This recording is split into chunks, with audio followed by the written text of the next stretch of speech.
Mediheal Hospital has broken its silence following claims linking it to the illegal organ trade, stating that all its medical procedures comply with Kenyan laws and ethical standards.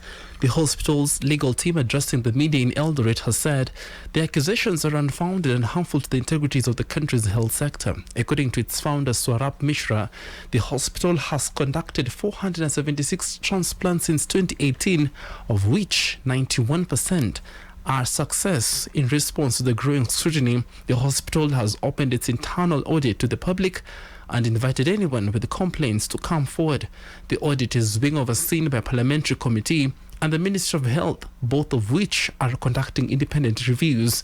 Founder Swarap Mishra says he's ready to face the law if found guilty of organ trafficking, as the hospital says, or rather maintains, that its transplants have been successful. Pearl Newsbeat.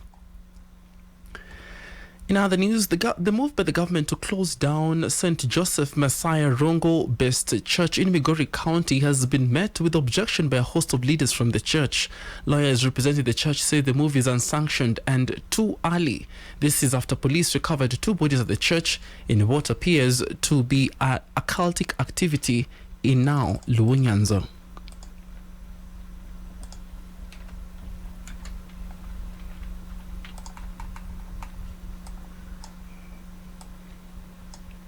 I can confirm to you that yesterday, before the unlawful detention that appears to have been sanctioned by the DCC for Rongo Sub-County, I was personally present at the police station where the DCIO required the attendance. To us, there is no offense that they have committed.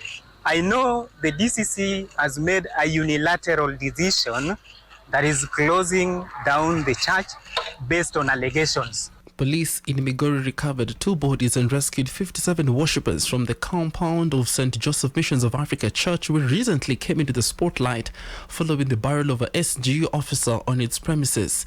A police report indicates that officers responded to a tip-off on Monday evening about a lifeless body at the church. Upon arrival, the Rongo Sub-County security officials discovered the body of an unidentified male in a prayer room wrapped in a grey sheet and white robe with facial injuries and foam at the mouth. A second body was found during further inspection of the compound, as both were taken to the Rosewood mortuary pending post-mortem examinations. Unataka kwenda hospitali, wakasema imani yao inatosha, na kama ni kifo Mungu amejua hiyo ndio njia yao ya kwenda mbinguni. He did not accept. He refused. He said that he has strong faith. He will be okay. His Lord will heal him. Huyu mwenye alikuwa amekufa, tukaenda tukaripoti, tukachukua burial permit. Ni sisi ndio tulifanya hivyo. Kwa nini hatukumzika hivyo? Na huyu mwenye sasa amekufa baada ya kuwapiga, sisi wenyewe ndio tumewapigia wale simu. Pearl Newsbeat. And Health Cabinet Secretary Aiden Duale has ordered the Clinical Officers Council to re-inspect all facilities, ensure compliance and collaborate with KMPTC in the issuance of licenses. Speaking at Afya House in Nairobi, the CS cautioned the council members against getting involved in professional malpractice, stating that they will be held personally liable on any eventualities and face the full force of the law. All these facilities to be inspected again. It is a good thing for you. You must re-inspect all the facilities and do a constant check. The CEO, you must go and sit with the CEO of the other council, and you must find a way of working. There's no way his inspection team can deny a facility and you give the license. No way. Pearl Newsbeat. And former Migori Governor Koth Obado has defended himself in court over the murder of university student Sharon Otieno, maintaining that he had ended the relationship before her death. Obado told the court he had admitted the affair to his wife and taken responsibility for Sharon's pregnancy. He said plans to support her were already in place, including helping her access medical care and arranging for housing.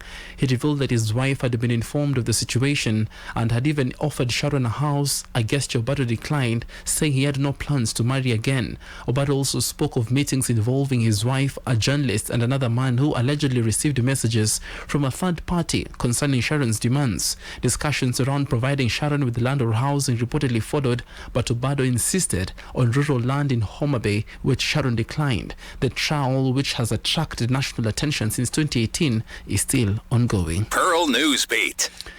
And President William Ruto has issued a strong call for the reform of global institutions and trade systems, declaring the current multilateral framework outdated and unfit for purpose. He made the remarks while delivering a keynote speech at the Peking University in Beijing. He further highlighted the deepening educational and technological collaboration between Kenya and China, particularly in fields like AI, biotechnology, and the creative economy.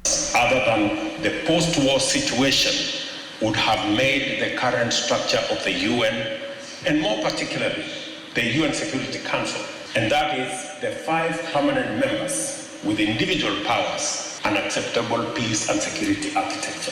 The Security Council, once a beacon of peace and diplomacy, now has 1 permanent member invading one country, while another member takes sides in conflict, in direct contradiction to the Council's own resolutions.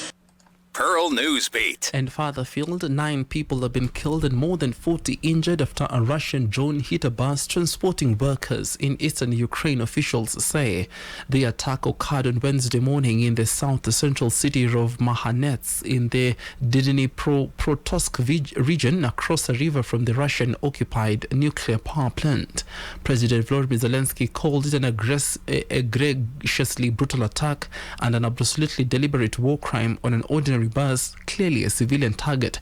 He said most of the injured were women who worked at a mining and processing plant. The strike came as top Trump officials pulled out of talks in London between the UK, Europe and Ukraine aimed at securing a ceasefire.